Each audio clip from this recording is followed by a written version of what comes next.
je suis trop contente de vous retrouver aujourd'hui face cam. Ça fait genre 2 semaines que j'ai pas filmé un truc comme ça et vous m'avez trop manqué. Aujourd'hui je fais une vidéo genre, je sais absolument pas comment qualifier ma vidéo. Je vais vous raconter des trucs qui se passent dans ma vie parce que si vous me suivez que sur cette chaîne, vous avez tendance à pas trop être au courant de tout ce qui se passe en fait dans ma life. Et j'ai plus tendance à en parler, genre je peux plus me poser devant ma caméra de vlog et vous parler comme ça, ou vous en parler au fur et à mesure de la journée.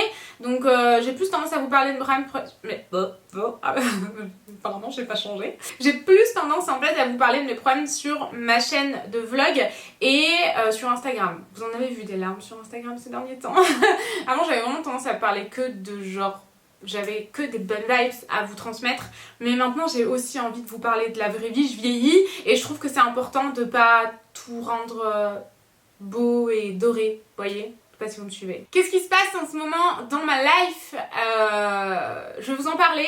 Et à la fin de la vidéo, je vais vous montrer quelques petites habitudes que j'ai réintégrées pour vraiment avoir genre de la bonne vibes en moi, vraiment des good vibes dès le matin. J'étais dans un mood genre pourri. Et j'ai pris mon téléphone, j'ai fait une liste et je me suis dit ok, à partir de demain, tu mets ça en place. C'est des habitudes que j'ai intégré, mais c'est des trucs super simples parce que je voulais que ce soit super simple pour que ce soit vraiment réalisable au quotidien. Et j'espère que cette vidéo elle va vous faire du bien comme elle me fera du bien, j'en suis certaine. Je suis sûre que genre c'est vraiment mon exutoire ici sur YouTube, donc je suis sûre que ça va me faire du bien et peut-être que ça va aussi vous motiver à mettre des trucs en place super simples mais pour aller bien et vous lever du bon pied. Ok, donc qu'est-ce qui va pas dans ma life en ce moment? Il y a surtout 2 choses, ma santé qui va pas très bien et mon père avec qui ça va pas. Vous savez, dans ma vidéo sur ma dépression, je vous avais expliqué vraiment, genre je vous avais parlé que de la partie visible de l'iceberg en fait, et aujourd'hui j'ai envie de vous en parler un peu plus parce que je suis vraiment arrivée à un stade où j'ai vraiment décidé de tourner la page face à cette personne qui a vraiment rien à faire dans ma vie et dans celle de ma fille. Et j'ai vraiment tourné la page. Vraiment, une page c'est tourné et je suis beaucoup mieux comme ça. Je vous avais dit vraiment dans ma vidéo sur ma dépression que l'histoire avec mon père s'arrêtait ici. Si vous l'avez pas vue, je vous invite à aller la voir. Elle est pas marrante à regarder, mais elle retrace un peu l'état d'esprit que j'ai eu pendant un bon bout de temps. Je vous jure, j'ai vraiment envie de vous donner des bonnes vibes. C'est pas du tout de me mettre à pleurer, mais c'est toujours un sujet un peu sensible et tout. Même si je vous dis que la page se tourne pour moi, j'aurai toujours dans ma tête, je pense, des petits trucs qui me referont penser à mon père. Même si je vous le dis très sincèrement, j'ai même plus de bons souvenirs avec mon père, tellement ça fait longtemps que je le vois plus et que c'est...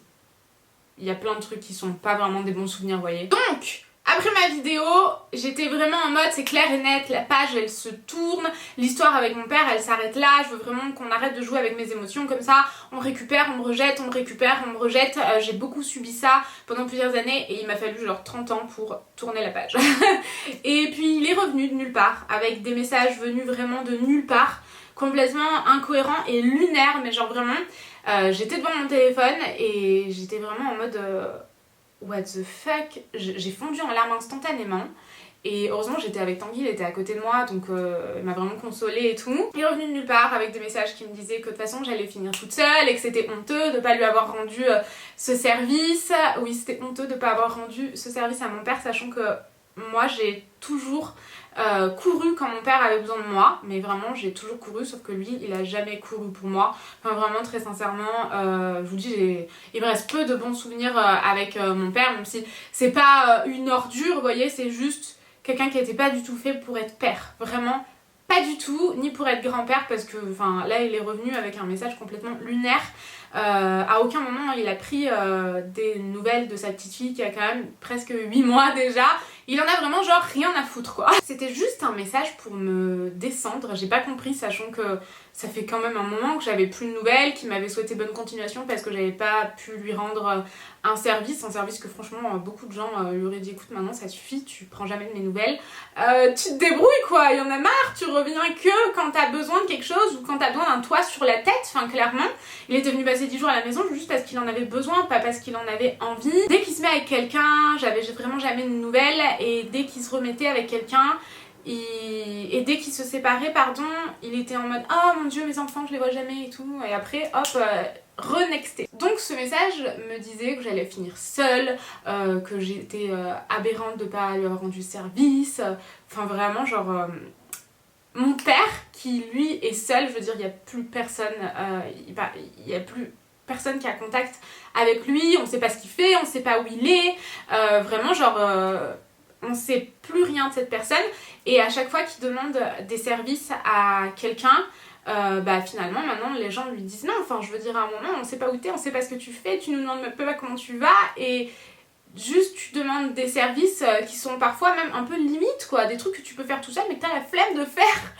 Donc voilà, vraiment message venu nulle part, ça m'a vraiment fait fondre en larmes.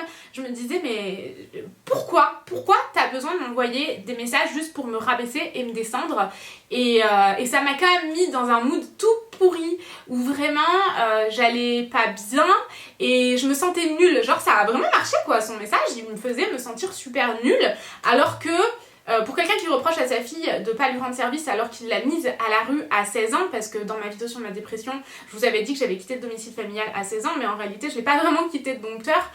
Quand t'attrapes ta fille par son t-shirt, que tu lui mets son poing ici et que tu lui fais comprendre que soit elle dégage, soit tu la dégages, t'es vraiment pas un bon père, t'es vraiment pas fait pour être père. Et surtout quand tu t'es jamais réinquiété pour elle derrière alors que tu la fous dehors à 16 ans, c'est quand même lunaire. Et ces messages là, ils étaient tellement injuste, enfin c'était encore une fois une personne qui retournait la situation. J'ai toujours couru pour lui parce que même s'il m'a foutu dehors à 16 ans et de façon pas très jolie quand même si il m'a pas frappé, il avait beaucoup de mal à contenir sa colère et quand t'attrapes sa fille par le t-shirt et que tu lui mets son poing ici, c'est que vraiment t'es en colère alors que j'avais vraiment rien fait. Je commence à me perdre dans ce que je raconte, j'ai l'impression, mais tout ça pour vous dire que même après ça, après que mon père m'ait jeté à la rue, heureusement j'ai rencontré Tanguy cette année-là et ça m'a sauvée très sincèrement. Enfin, ça fait 14 ans qu'on est ensemble, on a eu un bébé ensemble. J'ai rencontré the personne cette année-là, l'année où j'en avais le plus besoin et ça m'a beaucoup empêché de vriller et de faire n'importe quoi de ma vie quand j'ai rencontré Tanguy et sa famille. Et ça m'a vraiment sauvée, très franchement, quand il s'est passé ça, sachant qu'encore une fois c'est vraiment que le dessus de l'iceberg, mais il y a plein de choses dont j'ai pas forcément envie de parler sur YouTube. J'aurais jamais cru en être là aujourd'hui. Vraiment, jamais je n'aurais cru faire un truc comme ça hors du commun dans ma vie, parce que pour moi, ma vie elle était vraiment vouée à l'échec. À ce moment-là de ma vie, je me suis dit, t'arriveras à rien. Vraiment, je pensais que j'étais vraiment vouée à l'échec et ce message c'est vraiment un message d'espoir si jamais vous aussi vous avez l'impression d'être vouée à l'échec parce que vous avez des problèmes familiaux. Sachez que c'est pas forcément le cas et qu'on peut vraiment partir de rien et construire quelque chose d'incroyable qui change et du moment qu'on le fait avec passion, on peut tout faire dans la vie. Vraiment, je suis persuadée que dans la vie, on peut tout faire. Je recommençais un peu à sombrer émotionnellement après ces messages-là, même si Tanguy, il était à côté de moi, il me disait à un moment, tu cours tout le temps pour ton père et lui, il est tout le temps là à te faire te sentir nul, après tu vas mal et tout, alors que t'es là, t'es en mauvaise santé, je vais venir juste après, t'as un bébé, t'as pas besoin que ton père il t'envoie des messages comme ça venus nulle part sans aucune raison. Maintenant stop. Stop, vraiment, il a pris mon téléphone et il m'a dit je bloque son numéro, tu peux le débloquer très facilement si jamais t'en as envie, mais là je bloque son numéro et maintenant ça suffit, tu vas penser à toi parce que même si tu dis que t'as tourné la page avec ton père, tu continues à être dans un état émotionnel dans lequel il te replonge en fait, dans lequel il me replongeait tout le temps. Et j'ai jamais débloqué son numéro, c'est quand même il y a plusieurs semaines de ça maintenant, j'ai pas débloqué son numéro, c'était vraiment la meilleure solution pour moi. J'ai l'impression que c'est tellement brouillon ce que je dis. C'est super brouillon et j'ai les larmes. Donc j'ai pas débloqué son numéro parce que je sais que quand il aura encore besoin de moi, il va revenir comme si de rien n'était et je refuse ça. Moi je veux vraiment tourner la page et m'occuper de ma famille à moi, des gens qui m'aiment, de mon tout petit cercle, mais des gens qui m'aiment vraiment et que j'aime sincèrement et qui aiment vraiment mon enfant parce que là... Enfin, je veux dire, mon père, mon enfant, il en a rien à foutre. Mais vraiment, enfin, c'est fou. Et cette année, et là, c'est des good vibes que je vais vous envoyer. Parce que pour moi, c'est une victoire. C'est la première fois depuis 14 ans, je pense, que je verse pas une larme à la fête des pères. C'est la première année. Parce que quand je vois comment Tanguy, il est avec notre fille, je sais qu'un père... on n'a pas rien à foutre de son enfant comme ça, elle la met pas à la rue sans en avoir rien à foutre et sans même s'inquiéter pour cette personne. Enfin, je sais maintenant que tout ça c'est vraiment pas normal quand je vois comment nous on est avec notre bébé, ce qu'on ressent pour elle et ce qu'on est capable de faire pour elle, c'est-à-dire tout. Enfin, je veux dire, moi je donnerais ma vie pour ma fille et Tanguy aussi. Et c'est la première année où j'ai pas versé une larme et où je me suis pas gâché la vie pour mon père le jour de la fête des pères. Donc c'est une belle victoire, j'avance et je suis vraiment contente de ça. Je sais que je ne laisserai plus jouer avec mes émotions, son numéro il va rester bloqué. Je dois avancer et c'est pas normal que moi je me sois beaucoup occupée de mon père parce qu'après tout ça, je me suis beaucoup occupée de mon père parce qu'il y avait un conflit familial et j'ai quand même tout mis de côté pour aller m'occuper de lui, mais...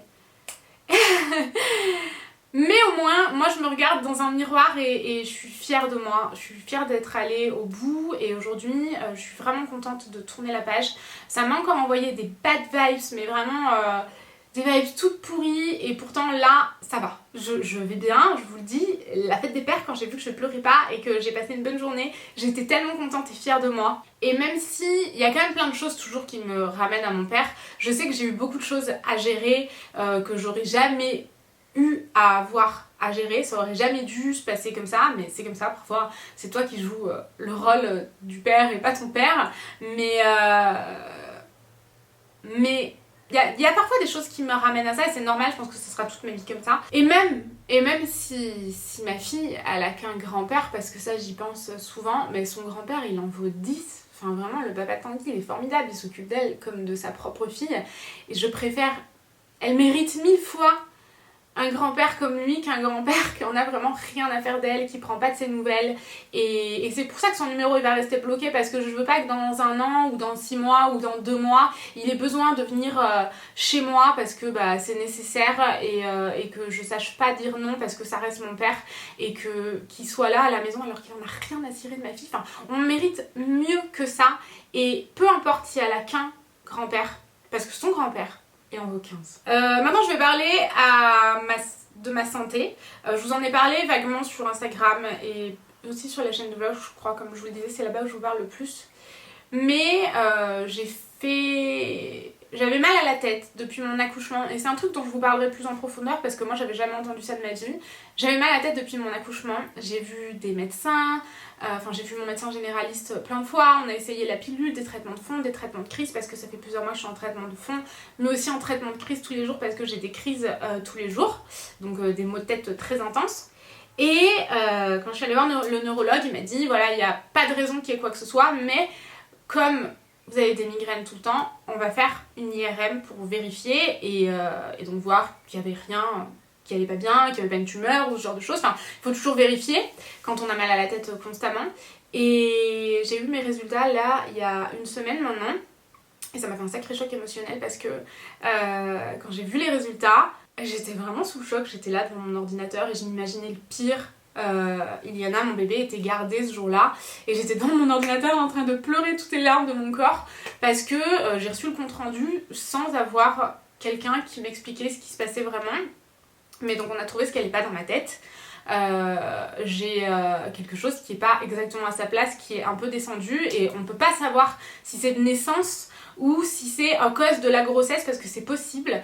Donc voilà, je vais pas vraiment rentrer dans les détails parce que j'aimerais vraiment voir le neurologue et qu'il m'explique vraiment bien comme il faut parce que là j'ai juste eu une neurologue au téléphone. Et quand j'ai vu le compte rendu, il y avait marqué que j'avais une lésion au cerveau avec qui laissait penser à un kyste. Et j'ai vu que ça, j'ai même pas vu ce qui allait vraiment pas parce que je suis pas médecin et qu'on devrait pas avoir un compte rendu à lire comme ça. Et je comprends pas qu'on vous envoie un compte rendu sans avoir de médecin qui vous explique vraiment, mais du coup j'avais ça sous les yeux et genre j'étais tellement effondrée. Et en fait la lésion c'est quelque chose qui arrive très souvent. Qu'on découvre de façon fortuite en fait, vraiment au hasard en cherchant la cause d'un autre problème. Et en fait les lésions, je ne le savais pas, mais c'est très très courant chez les gens qui font des IRM. On est nombreux à en avoir, je crois 60% des gens en ont des lésions, ou 60% des gens qui ont fait des IRM. Et ça m'a tellement choquée que j'ai pensé qu'à ça quand j'ai enfin eu la neurologue au téléphone. Elle me disait non, ça c'est pas grave, on va surveiller, mais c'est pas grave. beaucoup de gens, c'est très courant, beaucoup de gens en ont. Par contre, vous avez quelque chose qui est trop bas. Et donc la cause de mes maux de tête, ce serait ce truc qui est pas exactement à sa place et qui a fait baisser un peu ma vue, mais surtout qui me donne des maux de tête incessants et qui me pourrissent un peu la vie. Et ça m'a fait un petit coup d'électrochoc de savoir qu'il y avait vraiment un truc qui allait pas dans mon cerveau, même si voilà, je vais vivre avec, il n'y a pas de problème, je veux dire, ça va pas me tuer. Mais ça m'a fait un choc et j'ai eu du mal à accepter. Ça fait une semaine que genre j'y pense quand même régulièrement dès que j'ai mal à la tête. Je me dis, c'est un truc qui va pas dans ma tête quoi. Donc voilà, il faut que je digère ça. Et maintenant je sais que je peux plus, avec mes problèmes de santé, je peux plus me permettre de pas avoir une hygiène de vie pourrie.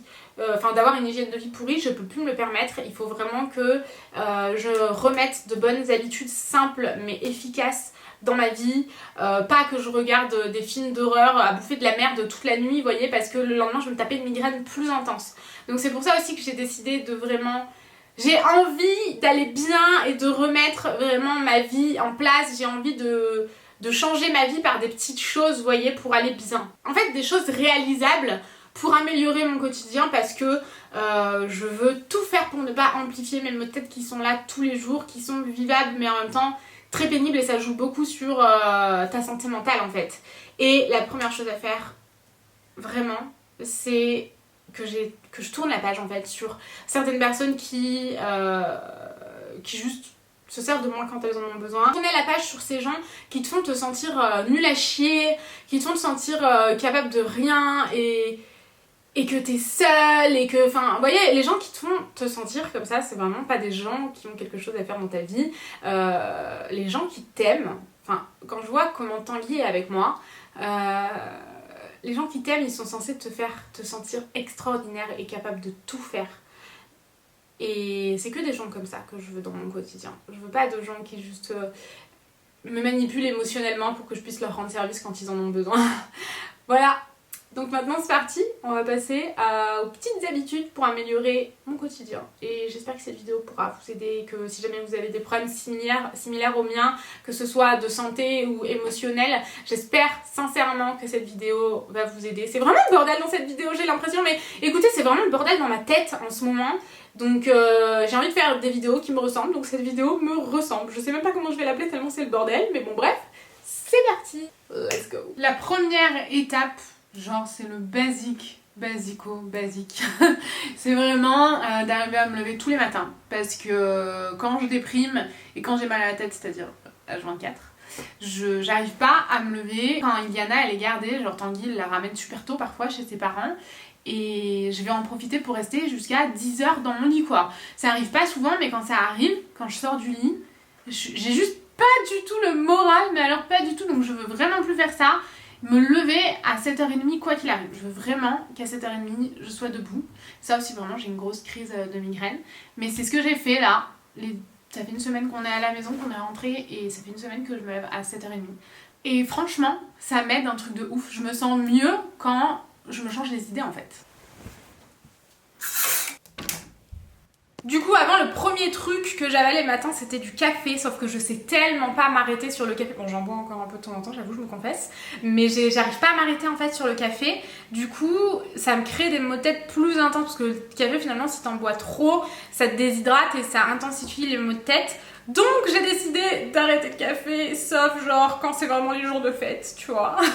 Mais par contre, je fais un smoothie qui est trop bon. J'avais découvert dans un envoi presse Clarins, il m'avait tout envoyé, même le blender et tout pour faire ça. Et depuis je le fais hyper souvent et là je le fais vraiment tous les matins. Je bois donc vers 8h et après je goûte vers 10h. Oui, je prends un goûter comme les enfants. Donc c'est parti, je vous montre comment je le fais. C'est super simple, vraiment trop bon, multivitaminé, c'est trop bon.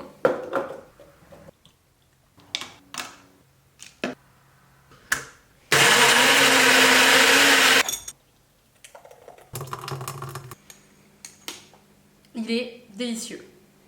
Petit moment ASMR dégueulasse, mais il est vraiment trop bon. Je sais que la texture du smoothie comme ça peut rebuter certaines personnes, genre Tanguy ça le rebute de ouf, mais le goût est délicieux et moi la texture me dérange pas. Et c'est vraiment bon et ça me donne vraiment un boost de vitamines dès le matin quoi. Je vais vous montrer un des petits déj que je me fais vers 10h, donc genre le goûter, que j'aime trop, c'est vraiment trop bon et ça me cale jusqu'à genre 13h. Donc je vous montre, j'essaie que ce soit le plus simple possible, mais je rajoute toujours un petit truc dedans parce que j'aime bien quand c'est gourmand quand même. Enfin, genre je reste make-up touch, j'ai besoin de gourmandise. Je vous montre.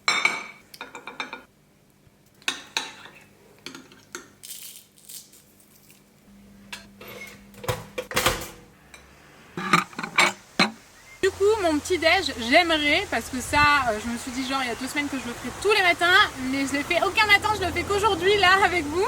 C'est vraiment genre poser mon téléphone et prendre au moins 15 minutes pour prendre mon petit déj dehors, parce que quand je suis à l'intérieur mes maux de tête sont plus intenses et quand je suis sur mon téléphone mes maux de tête sont plus intenses, et comme je suis sur mon téléphone H24 et enfermée H24, j'aimerais vraiment poser mon téléphone, manger à l'extérieur, poser mon cerveau 2 secondes.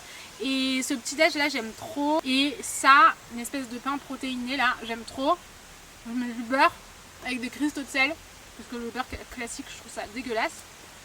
Et j'essaye de boire un max d'eau. Je bois pas assez, je suis souvent déshydratée, du coup bah, j'ai encore plus mal à la tête. Donc le but c'est que je boive davantage toute la journée. Le dernier truc que je veux absolument faire tous les matins, parce que je sais que me baigner ça me vide la tête, ça me fait du bien, que ce soit pour mes maux de tête ou genre mon mal-être, c'est vraiment me baigner. Genre même si c'est que 10 minutes tous les matins jusqu'à octobre, je veux absolument faire ça tous les matins. Même si j'ai vraiment du mal à passer le cap du ventre, je veux absolument le faire. Voilà, je pense que vous avez compris. Je vais me baigner pendant au moins 10 minutes.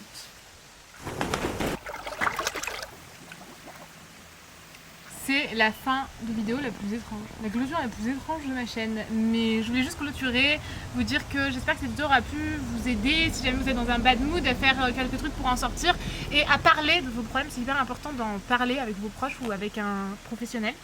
Et voilà, j'espère que cette vidéo vous aura plu. N'hésitez pas à me rejoindre sur mon compte Insta, il s'affiche ici, j'y suis H24. Et à me rejoindre sur ma chaîne de vlog, elle s'affiche ici, j'y suis plusieurs fois par semaine. Voilà, bisous, à bientôt.